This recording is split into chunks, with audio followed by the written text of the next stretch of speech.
Hey, what's going on, guys? Welcome back to the Warren Kibbles channel, my nice little talk show that I've got going on here.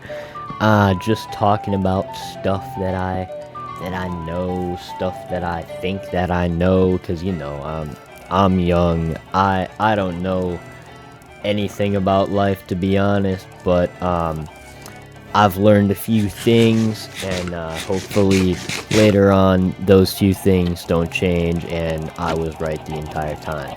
But you know how that goes. I don't know. Some people might think I'm dumb, but I've been doing a bit more reading lately. I've been doing a bit more talking to people who are smarter than me, talking to people who are better than me at a lot of things.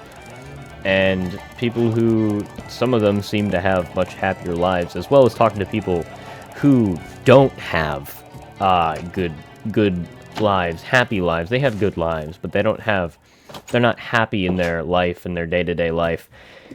And one of the concepts that I've come across is commitments and building commitments in communities. And I think being part of a community, a part of a group of people, having a commitment to something is one of the most important aspects of human life that we can have. And this makes me think of a quote from a song that I actually really like from the musical Tick, Tick, Boom by John Larson. It's cages or wings, which do you prefer? Ask the birds. And this is an amazing song. However, cages or wings. Why is it not cages and wings? Birds don't lose their wings when they get put in cages.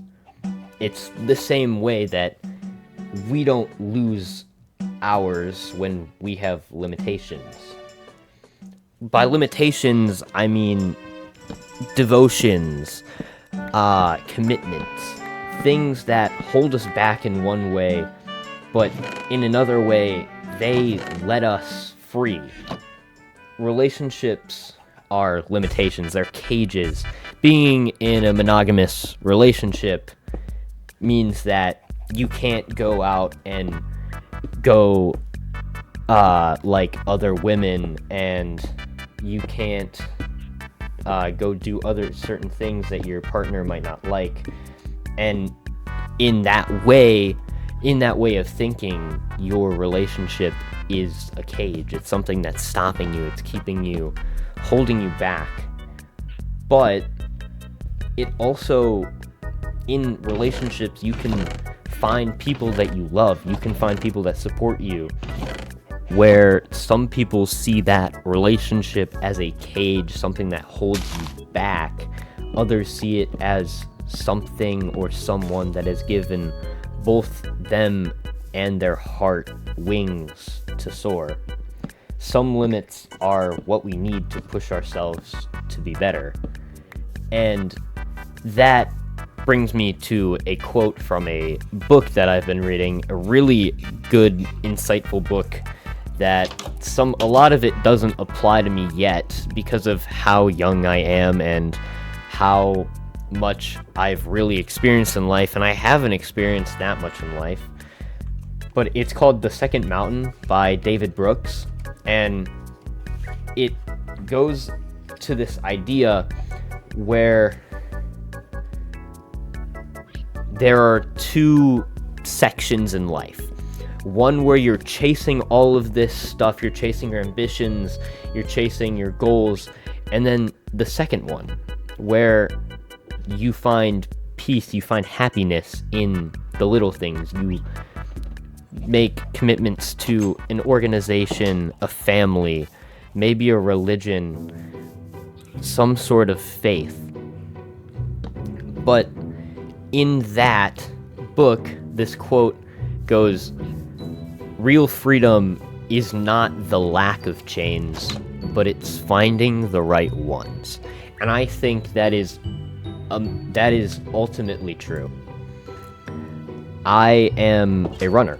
I've committed myself to the sport. I run cross country. It's like who I am. A commitment is not a contract. It's not made through common sense of like, this could benefit me in this way, the pros and cons. It's not weighing out the pros and cons. It's made through love. It's made through oneself. I don't run because it's forced upon me. I run because it is me. A thick life is defined by commitments and obligation. If you truly love it, it's okay to complain about it, but why would you? So many people, they have so much work, they have so much to do, but if you didn't, most of the time it's stuff that they signed up for themselves. And if we just take a step back and we look at that from that viewpoint and we realize that the stuff that we do most of the time that's harder is better for us. And a lot of times it is stuff that we like to do. And just being thankful that we get to do those things can help make life and the entire experience of what you don't like doing in that moment just so much better.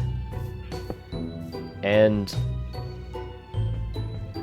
I hope somebody sees this video and can relate a little bit to what I'm saying. I hope somebody sees this video and goes, you know what? He's right. And then proceeds to practice being mindful and being thankful for what they have and what's around them and the experiences that they lived. And they have a happier, more fulfilling life that they live. Anyway, thank you so much for listening, and I hope to see you again.